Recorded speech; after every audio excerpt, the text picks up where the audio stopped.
Ювал Ноа Харари. Сапиенс. Адамзаттың қысқаша тарихы. Екінші тарау. Таным діңі. Өткен тарауда Сапиенс Шығыс Азияны 150 мың жыл бұрын мекендесе де, 70 мың жыл бұрынғы уақытта ғана жер шарының қалған бұрышында қоныстанып, адамның өзге түрлерін жойып жібергенін айттық. 100 жыл бұрын Шығыс Африкада өмір сүрген сапиенстердің анатомиялық құрылысы бізден ерекшеленбейді. Олардың миы көлемі жағынан да, пішіні жағынан да тап біздікіндей еді. Бұл сапиенстер күрделі құралдар жасап, көрнекті бірдеңе өндірген емес. Тұтастай алғанда, адамдардың өзге түрлерінің алдында мақтанарлықтай әлдебір елеулі артықшылыққа ие бола алмады. Сапиенстер неандерталдықтармен ең алғаш кезіккенде, неандерталдықтардың мерейі үстемеді. Сапиенстердің кейбірі 100 мың жыл бұрын неандерталдықтар жайлаған Левантқа жеткенімен, ол жерден баянды тұрақ таппады. Не жергілікті тұрғындар қарсылық көрсетті, не ауа райы жақпады, не организмдері жергілікті паразиттерге бейімделе алмады. Әйтеуір сапиенстер таяу шығысқа неандерталдықтардың тұтастай үстемдік орнауына мүмкіндік беріп, кері шегініп кетті. Осы сәтсіздік сол кезеңде сапиенс миының ішкі құрылысы қазіргіден өзгешелеу түзілген деп топшылауға мүмкіндік береді. Бұл адамдар мына біз сияқты еді.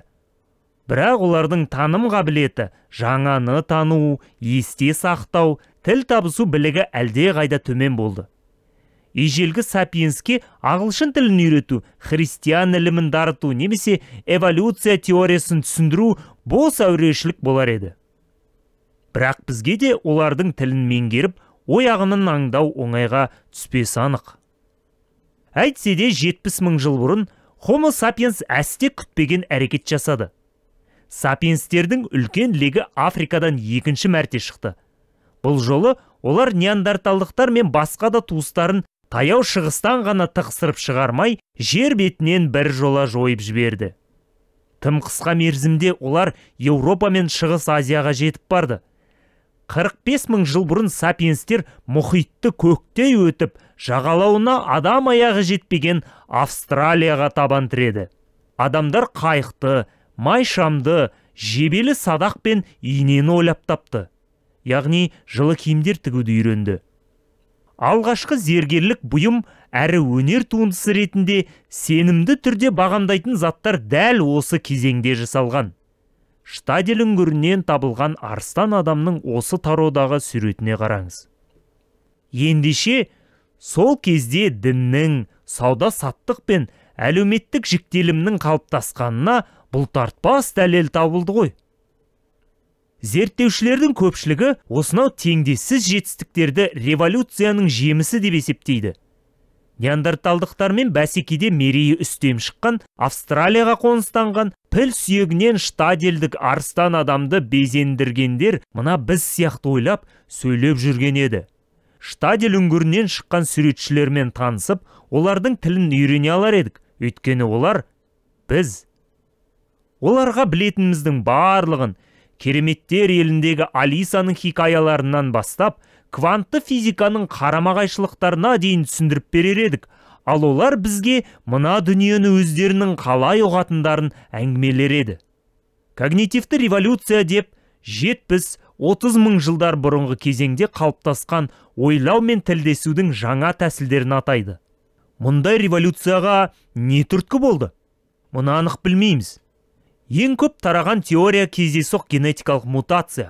Адам миының ішкі жемісін өзгертіп, сапиенстер ойлау мен сөз тіркестерін пайдаланып, тілдесу білігін бойға дартқанын алға тартады. Бұл мутацияны таным діңі деп атауға болады. Мутация неліктен неандерталдықтардың бойында емес, сапиенстің генінде жүрді. Бұл біздің пайымдауымызша таза кездейсоқтық еді. Таным діңінің себептерін емес, салдарын ой елегінен өткізу маңыздырақ. Сапиенс жаңадан игерген тілдің ерекшелігі не, онымен әлемді қалай жаулап алды? Осы беттен бастап сапиенстің тілі туралы әңгімелегенде, нақты қандай бір диалект емес, біздің түрдің негізгі лингвистикалық қабілеті туралы айтпақпын. Ағылшын, Қытай, үнді тілдері сапиенс тілінің өзге нұсқалары. Когнитивті революцияның кезінде де сапиенстің әр тобының өзгеше диалектілері болған сияқты. Бұл жер бетіндегі алғашқы тіл емес еді. Жануарлардың әрбір түрінің өз тілі бар. Тіпті жәндіктер, аралар, құмырсқалар аса күрделі әдіппен тіл қатысып, бір-біріне азықтың көзі туралы хабарлайды. Жануарлар, соның ішінде ірілі ұсақты маймылдардың барлығы дыбыстық сигналдар арқылы тілдеседі. Мысалы, жасыл мешіндердің тілі алуан түрлі қышқырудан тұрады. Зоологтар солардың арасынан кейбіреулерінің «Сақ бол, бүркіт!» және сол сияқты «Сақ бол, арыстан!» деген дыбыстық белгінің мағынасын шеше білді. Зерттеушілер таспаға жазылған алғашқы айқайды естірткенде, мешіндер қалт тоқтап, аспанға үрейлене қарады. Ал екінші дыбыстық дабылды қосқанда, бәрі жаппай ағаштың басына қарай өрмелей жөнелді. Жасыл мешіндерге қарағанда сапиенстер әлде қайда айқын дыбыстар шығарды. Бірақ мұндай қабілеттен піл де, кит те құралақан емес қой. Тотқұс адамның аузынан шыққан сөздің бәрін, сондай-ақ басқа да дыбыстарды, телефонның шылдырын, есіктің шиқылын, сиренаның бажылдағанын айнытпай қайталай алады. Сонда біздің тіліміз несімен ерекшеленеді? Әдетте, адам тілінің негізгі артықшылығы ретінде оның икемділігін сөз қыламыз. Дыбыстар мен ым-ишараның аздаған мөлшерін әрқилы құрылымға біріктіре отырып, сан алуан мағынасы бар сөйлемдердің таусылмастай тізбегін жасап шығара береміз. Демек, қоршаған орта туралы ақпараттардың алапат мөлшерін қабылдап алып, сақтаймыз әрі тарата аламыз. Жасыл мешін серіктеріне «Сақ бол, арыстан!» деп ескерту жасауға ғана қабілетті.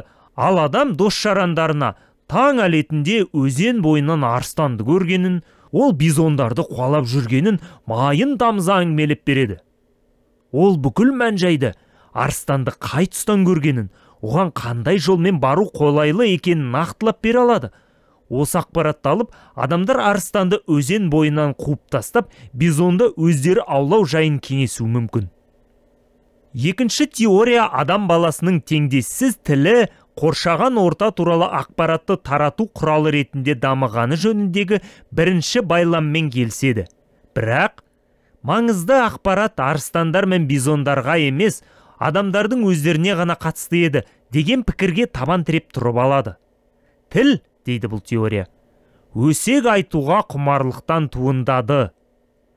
Homo sapiens қоғамдық жануар. Біз тұрақты түрде өзара әрекеттесудің арқасында күнелтіп, тіршілік етеміз. Адамдарға арыстан мен бизонның қай жерде жортып жүргенін білу жеткіліксіз.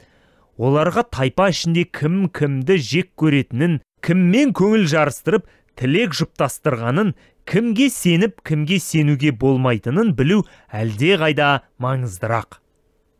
Төртінші сурет. Германиядағы Штадель үңгірінен 32 000 жыл бұрын табылған арыстан адамның немесе арыстан әйелдің мүсіні.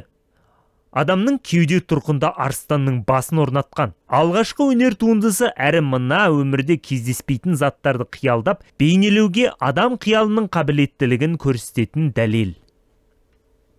Адамдардың үнемі өзгеріп тұратын қарым-қатынасын бағамдау үшін көкейге жиып, жадта сақтау керек ақпараттар саны ашыған қамырдай күмпиіп өсе береді. 50 адамнан тұратын компанияның өзінде 1225 өзара қарым-қатынас пен одан да көп күрделі комбинациялар қалыптасады екен. Маймылдардың бәрі әлеуметтік ақпаратқа елең ете қалады, бірақ өсек айту олардың қолынан келмейді. Бәлкім, неандерталдықтар мен Homo sapiensтерге де сумаңдап біреудің сыртынан тіл безеу оңайға түспеген шығар. Адамның өсекке бейімділігі әдетте талқаға түсіп, күсталана тұра, үлкен ұжымдарда ынтымақтастық ахуалын орнатуда аса маңызды рөл атқарады.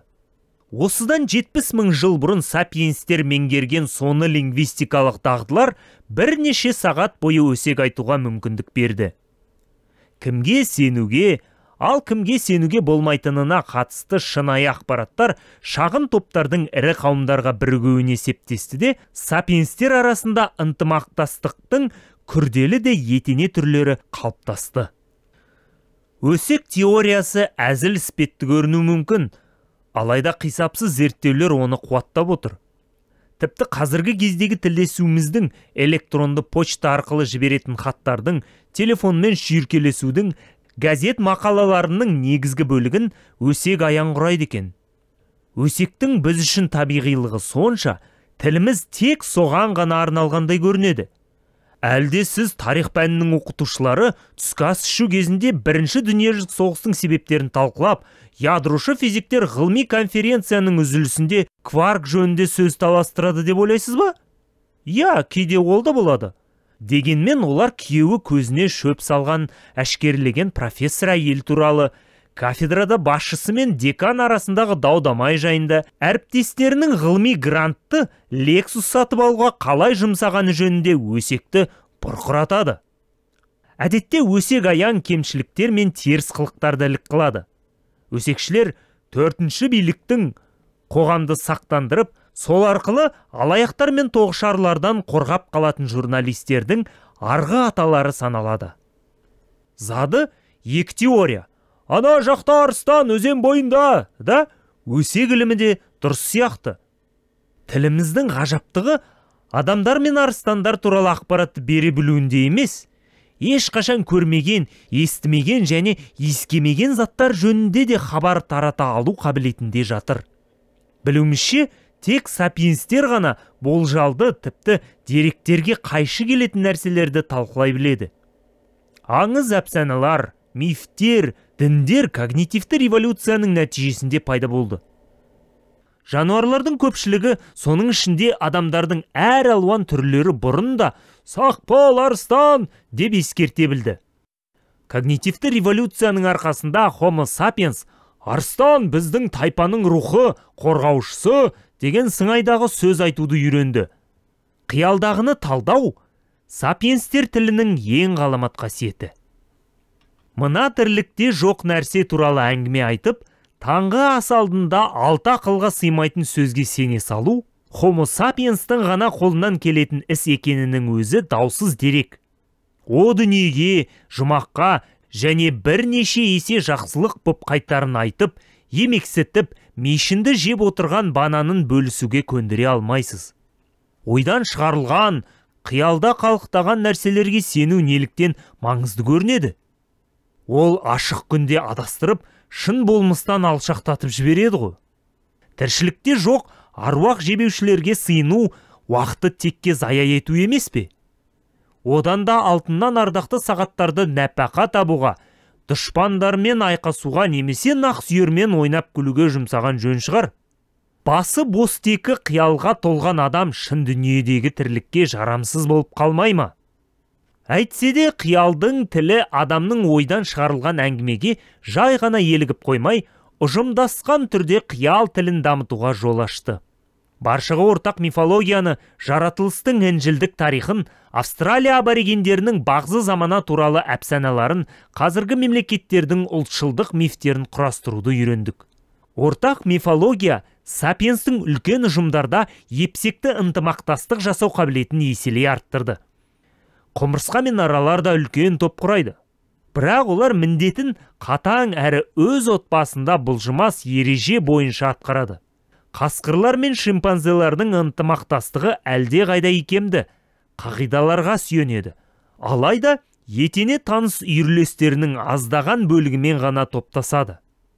Сапиенстер болса, кез келген бейтаныспен серіктесе кетуге қабілетті.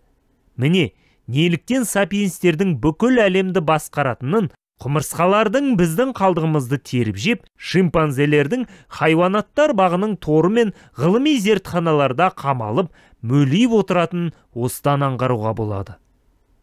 Пежо аңызы. Біздің жұрағатымыз, шимпанзелер әдетте бірнеше мүшеден құралған шағын үйірмен өмір сүреді. Оларда берік сыйластық ахуал қалыптасып, бірге аң аулайды.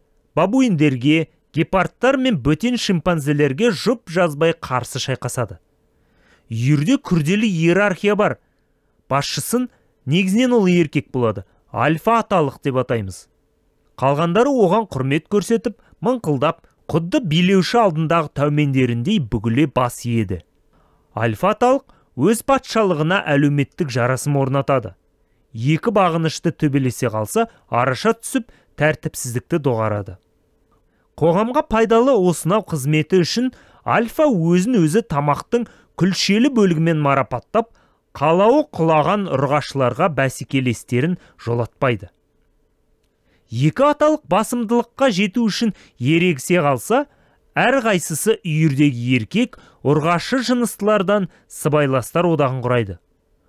Одақ мүшелері арасындағы байланыстар күн сайынғы етене араласу амалдарымен, құшақтап сипаумен, сүйіп, бейтін сұғумен және басқа да өзара қызмет көрсетулермен нығаяды. Сайлау науқанында адамдар бір-бірінің алақанын құшырлана қысып, балақайдың маңдайын сипауға әуес болып кететін секілді, үйір тізгінін қолына алуға үмітті шимпанзе де өзге шимпанзелерді сүйгіштеп, арқасынан қаққыштап, құшақтап бағады. Альфа аталық күшті болғаннан емес, үлкен әрі тұрақты одақ құра білгенінен де жеңімпаз атанады. Мұндай басты одақтар альфа атағын алу үшін ғана емес, күнделікті өмірде де маңызды. Одақ мүшелері уақытын бірге өткізіп, ас ауқатты бөлісіп, қиын қыстау кезеңде бір-біріне көмек қолын созады. Топтардың көлемі қатаң шектеледі. Барлық мүшелері бір-бірін жақсы танитын болғанға дейін топ ынтымақты болады. Бір-бірін тұңғыш көрген, бір-біріне ешқашан қырындамаған әрі жауласпаған екі шимпанзе кездесе қалса, алдындағы бейтанысқа сенім артып, жәрдемдесуге бола ма, жоқ па, қайсымыздың күшіміз басым деп дал болады. Топтағылар саны өскен сайын тәртіп бұзылады. Ақырында үйір ыдырап, мүшелерінің біраз бөлігі жаңасын құрады. Табиғи жағдайларда шимпанзелер тобының 20-50 мүшесі болады. Топ құрамы тым өсіп кетсе, тұрақсыздық басталады. Биологтар 100 маймылдан асатын топты өте сирек кездестірген.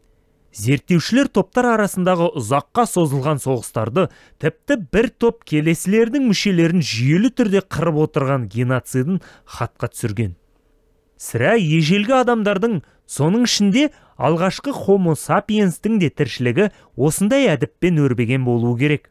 Әлеуметтік инстинкт шимпанзе сияқты адамдарды да достық қарым-қатынас құрып, иерархия орнатуға жетелеген. Олар да қауымдаса аң аулап, жабыла жаумен шайқасқан. Алайда, ежелгі адамның әлеуметтік инстинкттері шимпанзе тәрізді шағын топтарда ғана тұрлаулы болған. Топ мүшелері көбейген сайын әлеуметтік байланыстар әлсіреп, ыдырай бастады. Тіпті құнарлы алқап 500 ежелгі сапиенсті асырағанымен, кім көсем болуға тиістігіне, кім қай жерде аң аулап, кіммен жұптасуға ерікті екеніне келсе тұра, осыншама бөгде адамдар ешқашан бір-бірімен сыйыса алмады. Когнитивті революцияның нәтижесінде сапиенстер бұрынғыдан да ірі және тұрақты топтарға бірге бастады. Мұнда өсек айта білу дағдысы елеулі рөл атқарды, бірақ өсек аяңның да шегі бар ғой. Әлеуметтік зерттеулердің көрсетуінше, өсек біріктіретін топтардың табиғи шегі 150 адам екен. Адамдар өз түрінің өкілі 150-ден асып кеткендермен тіл табыса алмайды. Ендігіде қалғандары туралы айызы қана өсек айтуға көшеді екен. Тіпті қазіргі кезде де адамның ұйымдастырушылық қызметіне арналған қалыпты деңгей осы сиқырлы санмен шектеледі.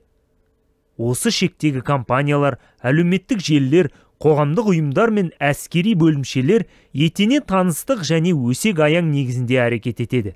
Жасанды иерархияның, шен дәреже мен ережелердің тәртіп сақтауға қажеті шамалы.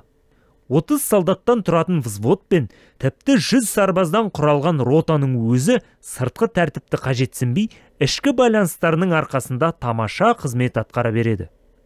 Құрметке ие сержант патшаға айналады. Оған офицерлер де құлақ асады.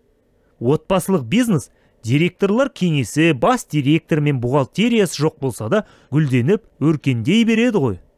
150 адамдық шектен асып кетсе, бұрынғы құрылымдар жұмыс істей алмайды. 1000 солдаттан тұратын дивизияны взвод сияқты басқару мүмкін емес. Табысты отбасылық бизнес өсіп өркендеп, көп қызметкер жалдауға тура келсе, дағдарысқа ұшырайды. Сол сәтте қайта құрылмаса, компания әдетте тоқырап тынады. Homo sapiens бұл табалдырықты аттап өтудің амалын қалай тауып, оңдаған мың адам тұратын қала тұрғызды, жүздеген миллион халқы бар империялар құра білді. Тап осы жерде қиялдың тілі кәдеге асты.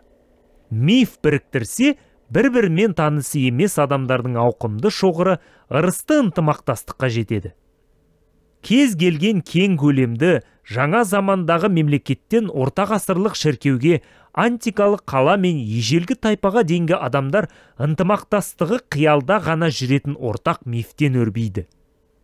Өмірде бірін-бірі көрмеген екі католик бірге крест жорығына аттана алады, немесе госпиталь салуға қажетті қаржы жинай алады. Өйткені екеуі де Құдай адам кейпіне еніп, күнәмізді жою үшін өзін ағашқа кере шегелеп тастауға ықтиярлығы болғанына сенеді.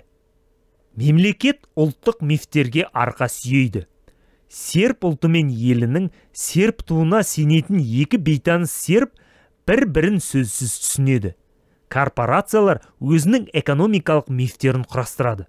Сот жүйесі бірегей құқықтық мифтер есебінен өмір сүреді.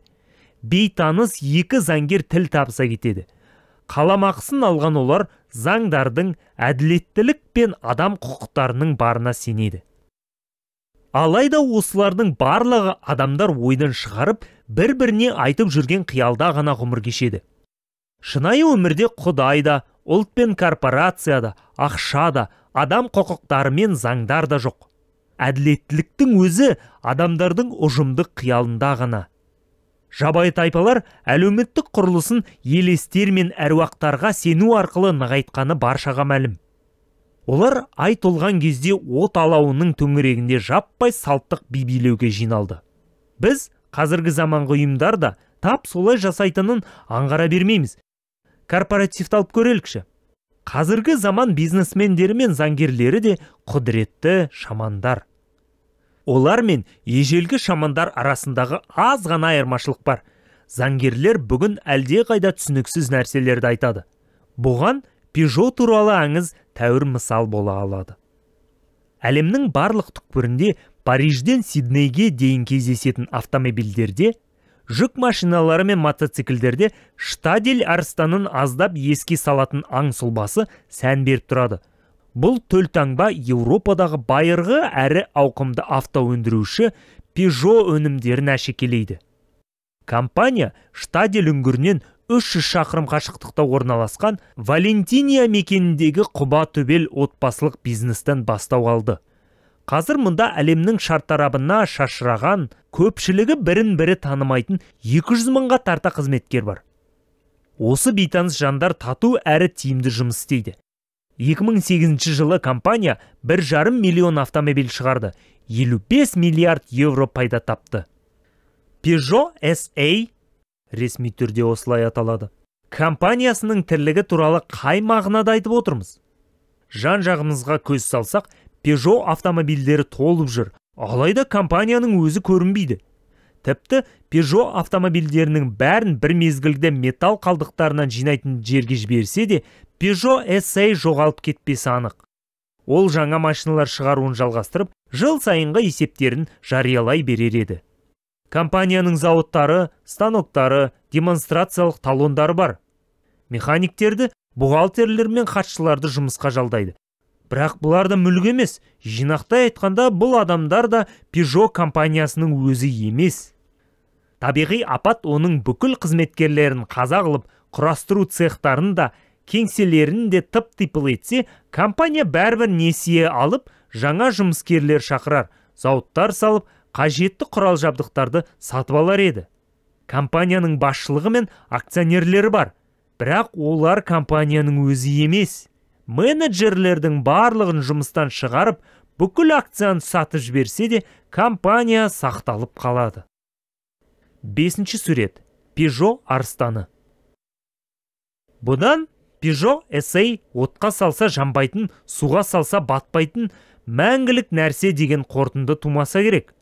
Судья компанияны жабу туралы қаулы шығарса, зауыт ешқада кетпейді. Жұмысшылар, бухгалтерлер, менеджерлер мен акционерлер тірі қалады, ал мына Peugeot SA тірлігін тоқтатады. Қысқасын айтқанда, Peugeot SA материалдық әлемге тамыр байлай алмаған шығар. Шынтуайтып келгенде, соның өзі мына пәниде бар ма екен? Peugeot сөзін ұжымдық қиял туындатты. Қиял сөзінде ойдан шығарғанбыз. Қиял әлденені бар деп есептегенде ғана пайда болған ұғым. Заңгерлер бұл құбылысты тап солай заңды қиял деп атайды. Материалдық шынайылық хақында бұл жерде сөз қозғамай-ақ та қоялық. Бірақ компания заңды тұлға ретінде өмір сүріп жүр. Сіз бен мына мен сияқты ол да мемлекеттің заңына бағынады. Оның банкте шот ашып, меншік иеленуге құқы бар. Ол салық төлеп, азаматтық және тіпті қылмыстық іс бойынша сот алдында дербес, яғни өзінде жұмыс істейтіндерден немесе өзінің иелерінен бөлек жауапқа тартылады. Peugeot заңды қиялдың жауапкершілігі шектеулі компания деп аталатын айрықша бір түріне жатады. Бұл да адамның құрық бойламас қулығының бірі. Сан мыңдаған жылдар бойы Homo sapiens мұндайды көріп білген емес. Бізге белгілі тарихтың ұзын ырғасында нақты ет пен сүйектен жаралған адамдар ғана аяғынан нық тұрып, тиісті көлемде миы барлар ғана меншік иелене алды. Францияда 13 ғасырда Жан деген біреу күймелі арба жасайтын шеберхана ашса, ол және оның бизнесі іс жүзінде біртұтас көрінеді. Жасап шығарған арбасы сатқаннан кейін бір аптада қирап қалса, есесі кеткен сатып алушы Жанды сотқа береді. Жан шаруасын бастау үшін әлдегімнен 1000 алтын алып, көп замай банкротқа ұшыраса, бүкіл дүние мүлкін сатып, қарызын өзі өтеуге мәжбүр болады. Я, сиырын, жерін, тіпті бауырынан өрбіген балаларын да сатса да қарыз ақшаны қайтарады. Ол шеберханасы арқылы қабылдаған кез келген міндеттеме үшін толықта шектеусіз жауапкершілік атқарады. Сол кездегі адам бизнес бастамас бұрын 7 рет өлшеп, 1 рет кескендей ұзақ ойланды. Мұндай заңды жүйе кәсіпкерлікті дамытуға бөгесін болды. Адамдар өз ісін бастауға, басын қаржылық қатерге тігуге бата алмады. Өткені шаруасын шатқа аяқтаған ретте отбасын жұтату, бас бостандығынан айырылу қаупі төніп тұрды. Міне, уақыт өте келе адамдар осынау ұжымдық қиялдың жемісі жауапкершілігі шектеулі компанияларды құрды. Заң бойынша мұндай компаниялар өзінің негізін қалаған адамдардан, оған ақшасын салған немесе басқарған адамдардан бөлектенді. Соңғы 100 жылдықта ондай компаниялар экономикадағы лидерге айналды. Үйренісіп кеткеніміз соншалықты, олардың қиялымызда ғана өмір сүретінін ұмыта бастадық. ақш-та осы текті компаниялар корпорация деп аталады. Бір қызығы, әлгі термин латынның корпус, дене деген сөзінен шығады. Бірақ корпорацияда сол физикалық дененің аты тұрмақ, заты да жоқ. Сөйте тұра, Америкалық сот жүйесінің корпорацияларға құқық субъектісі ретінде қарауына еш бөгесін жоқ. Бұл тұрғыда олар нағыз ет пен сүйектен жаралған адамдарға теңестірілген. 1896 жылы ата-анасына пружина, ара мен велосипед шығаратын металлургия зауытын мұралап алған Арман Peugeot автомобильдер жасап шығаруға бел буып, жауапкершілігі шектеулі компания құрған кезде француздардың сот жүйесі де тап солай істеген еді. Ол компанияны өз атымен атады. Сөйте тұра компания Арманнан тәуелсіз болды. Машинасы сынып қалғанына ренжіген сатып алушы Арманмен емес, Peugeot компаниясымен ғана соттаса алды. Компания миллиондаған несие алып, банкротқа ұшыраса, Арман Peugeot'ның өзі кредиторға 1 франк та берешек болмас еді. Себебі несиені алған Homo sapiens Арман Peugeot емес, Peugeot компаниясы ғой. Peugeot адам 1915 жылы өліп қалды, ал Peugeot компаниясы әлі күнге дейін аман сау келеді. Арман Peugeot атты адам заңды тұрғыдан ресімделген Peugeot компаниясын қалай құрды?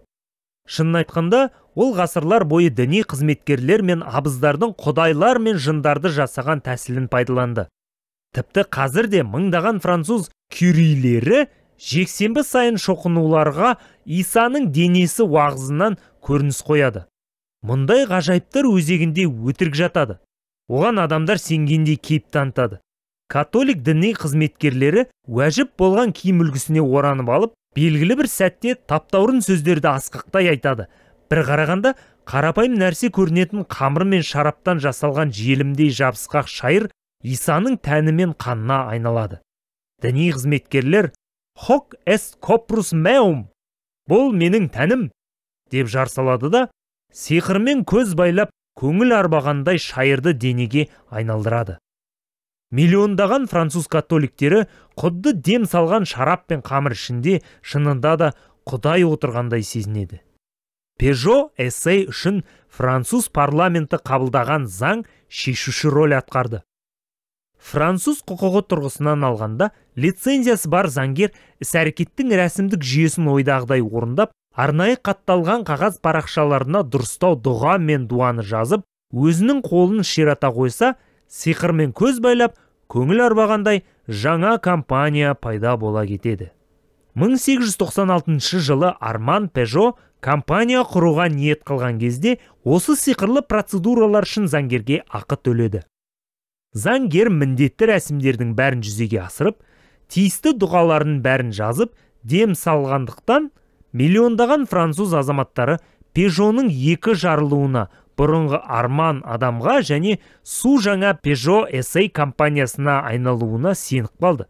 Өзге компанияларды әспеттегендері сияқты, оны да құрмет тұтты. Өміршең сюжетті ойлап табу әсте оңай емес. Табиғи оқиғаны әңгімелеу қиын емес, оған өзгелерді де сендіре білу керек. Әлі күнге осы сұрақ өзекті. Миллиондаған жанды құдайлар, ұлттар, жауапкершілігі шектеулі компаниялар туралы әңгімелерге қалай елтіп әкетуге болады? Дәл осы қолынан келсе, Сапиенс абырой беделге ие болар еді. Себебі ол енді ортақ мақсатқа жету үшін миллиондаған бейтаныс адамды әріптес қылып, бірге жұмыс істете алады. Елестетіп көріңіз, өзендер, ағаштар, немесе арыстандар сияқты өмірден нақты бар заттарды сипаттаған оңай ма? Мемлекет, шіркеу, құқықтық жүйелер сынды дүниелерді құру оңай ма? Осының бәрі қиял тілін дамыту арқасында мүмкін болды. Соның көмегімен өз әңгімелеріміздің ішінде өмір сүретін құбылыстарды көзге елестетіп, сипаттай аламыз. Штаделдік арыстан адам да, Пежо компаниясы да атомдардан емес, тірі жасушалардан да емес, ой қиялдан жасалған. Ғасырлар мен мың жылдықтар ағымында адамдар өте күрделі сюжеттер құрастыруды үйренді. Осы желідегі Пежо тәрізді жалған мифтер өмір сүріп қана қойған жоқ, сонымен қатар бұрын соңды естіп білмеген қуат жейді. Олар арыстаннан немесе дүйім арыстандар үйірінен әлде қайда тегеурінді. Алайда, олар желіден тысқары тіршілік ете алмайды. Сапиенстің барлығы шын өмірде жоқ нәрселерді талқылау қабілетінен жаппай айырылса, Пежо компаниясы онымен бірге биржа, дін, мемлекет, ақша мен адам құқықтары да қас қағымда жоғалып кетер еді. Ғылыми ортада мифтер мен басқа да сюжеттер туындататын мұндай құбылыстар фикция, әлеуметтік құрылым немесе қиялдағы шындық деп аталады. Өтірік айту, демек, өзен бойынан арыстан көргеніңді әңгімелеу. Шындығында, ол маңда ешқандай арыстан жоқтығын өзің де біліп тұрсың. Өтірік сапиенстерге ғана тән емес. Жасыл мешіндердің өтірікшілігі әшкереленген. Олар маңайда арыстанның қарасы да жоқ кезде қышқырып, оның таяп қалғанын жөнінде ескерту жасайды. Осылайша, бананды енді қолына ала бастаған үйірлесін үркітіп жіберіп, өтірікші тәтті асқа өз тояды. Қиялдағы шындықтың өтіріктен айырмашылығы, бұл жұрттың бәрі сенетін нәрсе. Осына ортақ сенім сақталып тұрған кезде, ойдан шығарылған әңгіме нақты бір күшке айналады. Әсілі штаделдік мүсінші арыстан адамға тайпаны желеп жебеуші рухқа шүбәсіз сенген сияқты. Бақсылардың арасында алдампазда шұрасып қалады. Әйтсе де, олардың көпшілігі құдайлар мен жындардың өмір сүретініне имандай сенеді. Ал миллионерлердің көбі тап солай ақша мен жауапкершілігі шектеулі компаниялардың бар екеніне шәк келтірмейді. Құқық қорғаушылар әдетте адам құқығына сенеді. 2011 жылы Біріккен ұлттар ұйымының ливиялық басшылардан ел ішінде адам құқықтарын сақтауды талап еткен кезде ешкім мұны өтірікке балаған жоқ. Сөйте тұра, Біріккен ұлттар ұйымы да, Ливияда адам құқықтары да біздің шалқар қиялымыздың жемісі ғана. Когнитивті революциядан бері сапиенс екі түрлі шындықпен өмір сүріп келеді. Біріншіден, өзендер, ағаштар мен арыстандар туралы объективті шындық. Екіншіден, құдайлар, ұлттар, корпорациялар туралы қиялдағы шындық. Уақыт өте келе, қиялдағы шындықтың бәсі артты. Осылайша өзендер, ағаштар, арыстандар сияқты нақты заттар қиялдағы шындық, құдайлар, ұлттар, корпорациялардың шапағатына тәуелді болып қалды. Ген арқылы таралу. Сөздерден қиялдағы шындықты жасап алу қабілеті бірнеше бейтаныстың бірге үйлесе жұмыс істеуіне мүмкіндік береді. Тіпті ол аз десеңіз, кең көлемді ынтымақтастық мифке негізделгендіктен мифті өзгерту, яғни басқа сюжет айту арқылы ынтымақтастық тәсілін жетілдіруге болады. Кей жағдайларда мифтер өте тез құбылады. 1789 жылы бір түннің ішінде француздар корольдің құдайдан дарыған құқығы жөніндегі мифті биліктің халыққа тиесілі екені туралы мифке ауыстыра салды. Когнитивті революция заманынан бастап сапиенстер өзгермелі мұқтажына қарай мінез құлқыда тез құбылатын қабілетке ие болды. Осылайша мәдени эволюция генетикалық эволюцияның жолындағы кептелісті айналып өтетін басып озу жолына түсті. Бұл жолақта Homo sapiens ынтымақтастыққа қабілеттігі жөнінен өзге жануарларды да, адамдардың басқа түрлерінде басып озып алға шықты. Бәрі бірдей ДНК-ға байланысты емес. Жануарлардың мінез құлқына қоршаған орта мен жеке талғамның да әсері мол. Сөйте тұра қалыпты жағдайларда бір түрге жататын жануарлар өздерін мейлінше жайбарақат ұстайды. Мінез құлықтағы елеулі өзгерістер әдетте генетикалық мутацияға байланысты белең алады. Шимпанзенің ұрғашылары бонободан өнеге алып, феминистік революцияны жалаулатпайды. Бонобоның еркектері альфа ұрғашыны тақтан тайдырып, бұдан былай топтағы барлық мүшелердің тең екенін жариялау үшін конституциялық жиынды шақырмайды. Мұндай түбегейлі өзгерістер жасау үшін әуелі гендік мутация қажет болар еді. Дәл осы себеппен ежелгі адамдар да төңкерістер жасаған жоқ. Біздің пайымдауымызша әлеуметтік қалыптың өзгеруі, технологияларды ойлап табу, тың жерлерді игеру әрқашан мәдени бастаманың емес, гендік мутацияның салдары болып шығады. Алғашқы қадам жасау үшін адамдарға жүздеген жылдар қажет болды. 2 миллион жыл бұрын гендік мутация адамның жаңа түрінің Homo erectus'тың пайда болуына алып келді. Тігінен жүретін адам баласы тастан қашалатын еңбек құралдарының жаңа, мейлінше тиімді технологиясын жасады. Ол әлгі түрдің басты жетістігі саналды.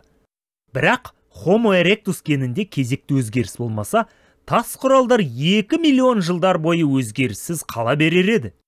Керісінше, когнитивті революциядан кейін сапиенстер өз мінез құлықтарын шапшаң өзгертіп, жаңа дағдыларды келесі ұрпақ буынына дарытып отыруды үйренді. Бұл үшін оларға генетикалық мутацияның да, қоршаған ортадағы өзгерістердің де қажеті болмай қалды. Мұның көрнекті мысал ретінде әр алуан мәдени ортада католик пен Будда дінінің монахтары, Қытайлардың бюрократ әтектері сияқты бала шағасыз элитаның қалыптасқанын тілге тиек етуге болады. Мұндай элитаның өмір сүру дерегінің өзі табиғи сұрыптаудың негізгі қағидаттарына қайшы келеді. Өйткені қоғамның билеп төстеуші мүшелері ұрпақ қалдыру құқығынан ерікті түрде бас тартып отыр ғой. Шимпанзелердің альфа еркегі артықшылығын үйіріндегі сансыз ұрғашылармен немесе түгелгі жуғымен шағылысуға, сол арқылы өз генін олардың көпшілігіне дарытуға жұмсайды. Ал католик дініндегі альфа еркек жыныстық қатынас пен бала тудырудан бас тартады. Бұл бас тарту тағам тапшылығы мен лайықты қосағы табылмауы тәрізді қоршаған ортаның ерекше жағдайларына байланысты емес, генетикалық мутацияның бабынан да туындап жатқан жоқ. Католик шіркеуі ғасырдан ғасырға неке безер генін емес, жаңа өсиет пен канондық құқықты жалғап біршама ғасыр дәурен сүрді ғой. Басқаша айтқанда, адамның ежелгі түрлері бойға дарытқан мінез құлықты 100 мыңдаған жылдар бойы бұлжытпай сақтаса, ал сапиенстер әлеуметтік қалыпты, жеке адамдар арасындағы қарым-қатынастарды, экономикалық іс-әрекет пен мінез құлықтың басқа да пішіндерін 10-20 жыл ішінде өзгерте салуға бейім тұрады. 1900 жылы дүниеге келген ғасыр жасаған Берлиннің тұрғынын мысалға алайық. Оның балалығы екінші Вильгельм Гогенцоллерн империясына тұспа-тұс келді. Веймар республикасы нацистік үшінші рейх және ГДР дәурендеген шақта есейді. Демократиялық және біріккен Германия азаматы ретінде көз жұмды. Ол 5 түрлі және атап айталық 5 бөлек әлеуметтік саяси жүйенің мүшесі болды. Ал бұдан оның ДНК-сы түк те өзгерген жоқ. Homo sapiens'тің табысқа жету кілті осында жатыр.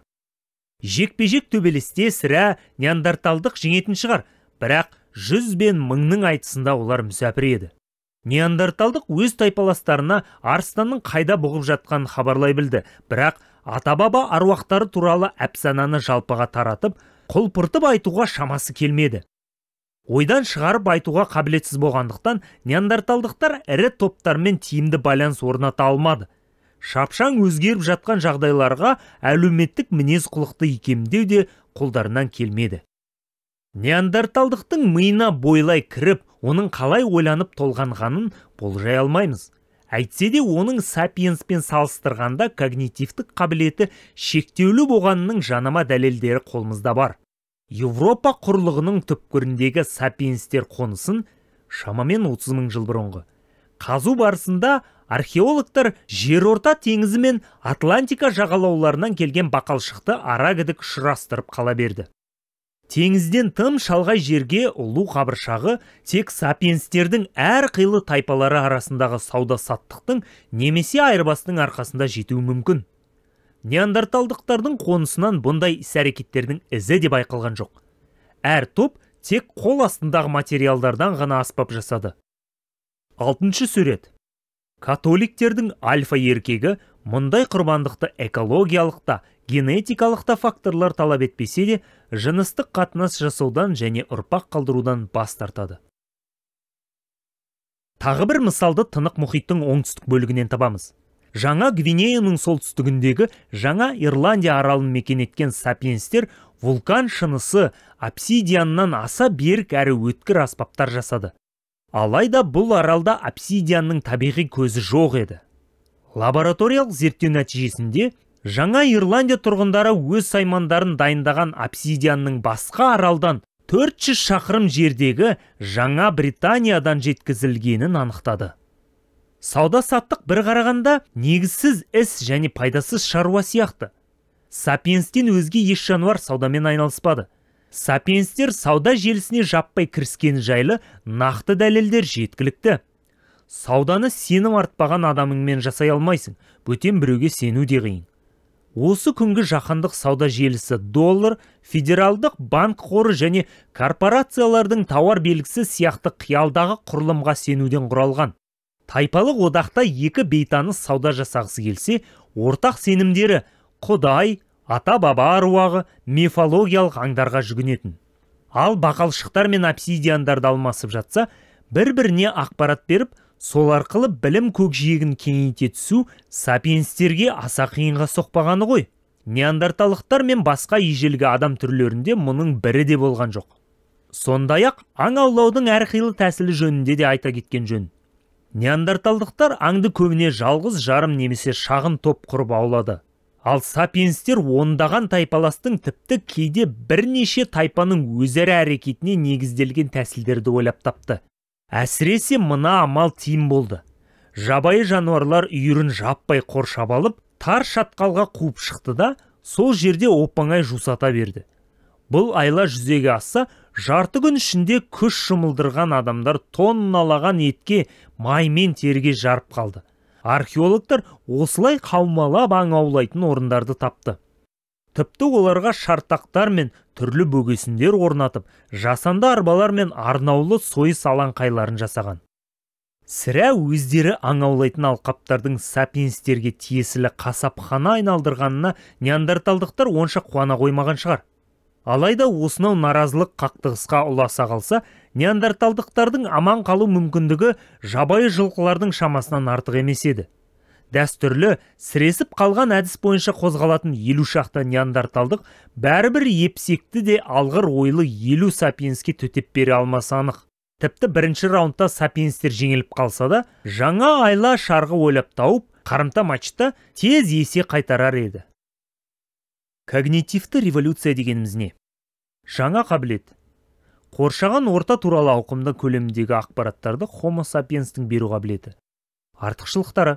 Күрделі іс-әрекеттерді, мысалы, артынан қорғанып, зубырларды аулауды жоспарлап іске асыру мүмкіндігі. Жаңа қабілет сапиенстер арасындағы қатынастар туралы ауқымды көлемдегі ақпараттарды бере білу қабілеті.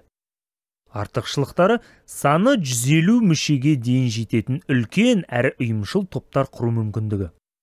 Жаңа қабілет тайпа рухы, мемлекет, жауапкершілігі шектеулі серіктестік немесе адам құқықтары сияқты шын өмірде жоқ нәрселер туралы ауқымды көлемдегі ақпараттарды бере білу қабілеті. Артықшылықтары А. Бір-бірін танымайтын көп адамның ынтымақтасу мүмкіндігі. Әлеуметтік мінез құлықтың тез бейімделуі. Тарих пен биология. Сапиенстер ойлап тапқан шындықтың алуан түрлілігі мен осынау қиялдағы шындыққа жете қабыл әр түрлі пайымдардан қазіргі кезде біз мәдениет деп атап жүрген мінез құлық пішімдері қалыптасады. Мәдениет атаулы пайда болған сәтінен бастап үздіксіз өзгеріп дами береді. Осынау мәңгілік қозғалысты тарих деп атаймыз. Когнитивті революция дегеніміз тарихтың биологиядан алшақтай түсетін сәті. Одан әрі адамзаттың дамуы туралы әңгімедегі биологиялық теориялар тарихи хикаяларға ұласады. Хикая терминін қолдануға құлықсызбын, себебі бұл термин когнитивті революцияға дейінде адамдар өздерінің жеке санатында өмір сүрді деген қате пайым жасайды. Когнитивті революция басталғаннан кейін Homo sapiens'тің қалай дамығанын түсіндіруге биологиялық теориялардың орнын тарихи хикаялар алмастырды. Христиандықтың немесе француз революциясының салтанатын елеп екшеу үшін атомдардың, молекулалардың немесе организмдердің өзара әрекеттесуін ой елегінен өткізу жеткіліксіз, сондай-ақ идеялардың, образдар мен фантазиялардың өзара байланысын ескеру қажет. Бұл бірақ Homo sapiens және адам мен оның мәдениеті биология заңдылықтарынан біржола арылды деген сөз емес. Біз бұрынғы жануар қалпында қала береміз. Физикалық, когнитивтік және сезімдік қабілет қарымымыз да ДНК-мызға бұрынғысынша сабақтасып жатыр. Біздің қоғамда неандерталдықтар мен шимпанзелердікі сияқты кірпіштерден қаланады. Осы кірпіштерді түйсікті, сезімді, отбасылық байланыстарды неғұрлым мұқият зерттеген сайын өзіміз бен приматтар арасындағы айырмашылықтың соғұрлым азая беретінін көреміз. Индивидум немесе отбасы деңгейінде айырмашылық іздеу бекершілік. Адам баласын немесе сан мөлшері бірдей шимпанзені салыстырса, ұқсастық біршама алаңдатады. Тайпа әлде қауымдастық мүшелері 150-ден асқанда ғана елеулі айырмашылық көріне бастайды. Ал 1000-1200 индивидум деңгейінде айырмашылық айқын көзге түседі. Мыңдаған шимпанзені Нью-Йорк биржасының ғимаратына, Янки стадионына, Капитолийға немесе Біріккен Ұлттар ұйымының штаб-пәтеріне еліктіріп алып келсе, азан-қазан айғай-шу болар еді. Ал сапиенстердің мұндай орындарға ондаған мыңы жиналады. Олар оқшаулана қызмет атқара алмайтын нәрселердің бәрін, сауда желілердің, бұқаралық шараларды, саяси институттарды ұйымдастыра біледі. Шимпанзелердің шынайы айырмашылығы адамдардың отбасынан бастап ұлтқа дейінгі үлкен тобын біріктіретін осынау сиқырлы желімі. Сол құдірет адамды барша жан-жануарлардың падишасы етті. Әрине, басқа машықтарды әсіресе тамақ пісіріп, аспаптарды пайдалана білетіні де шешуші рөл атқарды. Алайда, ынтымақтастықты үйрене алмаса, аспап сайманнан пайда шамалы еді. 30 000 жыл бұрын шақпақтасты сүңгісі бар таяқты ғана иеленсек, ядролық оқшантайы бар ракеталарды бүгін қайдан алдық? Аспаптарды дайындаудың таза биологиялық дағдысы өткен 1000 жылдықтар ағымында еш өзгерген емес, Әйтпесе, Альберт Эйнштейн бұл салада ежелгі аңшылар мен терімшілерден асып кете алмас еді. Есесіне, бейтаныс адамдармен өзара әрекеттесу қабілеті таңғаларлықтай арта түсті. Жалғызілікті шебер 3-4 жолдасының көмегіне сүйеніп, ақыл кеңесіне құлақ асса, шақпақтастан найза сүңгісін бірнеше минутта жасады. Ядролық оқшантайды жасау үшін әлемдегі жер қойнынан уран өндіретін кеншілерден бастап, ұзыннан ұзақ формулалар мен атом ішіндегі үрдістерді түсіндіретін физик теоретиктерге дейінгі миллиондаған адамның ынтымақтастығы қажет болды. Сонымен әңгіменің қорытындысына когнитивті революциядан кейін биология мен тарихтың арақатынасы қалай болатынына тоқталайық. А. Биология Homo sapienстің мінез құлқы мен дамуының негізгі өлшемдерін белгілеп береді. Тарих биология белгілеп берген шеңбердің ішінде өрбиді. Әлгі шеңберлер аса кең болады. Homo sapienстің әртүрлі ойын ойнауына мол мүмкіндік береді. Қиял тілінің арқасында сапиенстер бұрынғыдан да күрделі ойындар ойлап тауып, әр ұрпақ буыны оны толықтырып отырады. Осылай даму жалғаса түседі. Б. Сапиенстердің мінез құлқын түсіну үшін олардың іс-әрекетінің тарихи эволюциясын қарастыру керек. Биологиялық жағын қарастырсақ, онда бұл әлем чемпионатынан хабар беруші комментатордың футбол алаңын ғана суреттеп, ойыншылардың іс-әрекеті туралы ауыз ашпаған радиорепортаж сияқты бірдеңе болып шығар еді. Тас ғасырында бағзы бабаларымыздың тарихи аренада қандай ойын ойнады? Білетініміз, шамамен 30 мың жыл бұрын Штадель арыстан адамын жасаған кісі де мына біз сияқты дене мен сезімге және интеллектуалдық қасиеттерге ие болды. Таңда оянғанда олар не істеді? Таңғы және түскі асқа не жеді? Олардың қоғамы қандай еді? Бір некелі одақ пен отбасы болды ма? Әдет ғұрыптары, моральдық жосындары, спорттық жарыстар мен діни рәсімдері ше? Соғысты ма? Келесі тарауда когнитивті және аграрлық революциялардың аралық кезеңдеріндегі адамдар тұрмысын қанық көру үшін мың жылдықтар шымылдығын түріп тастауға тырысамыз.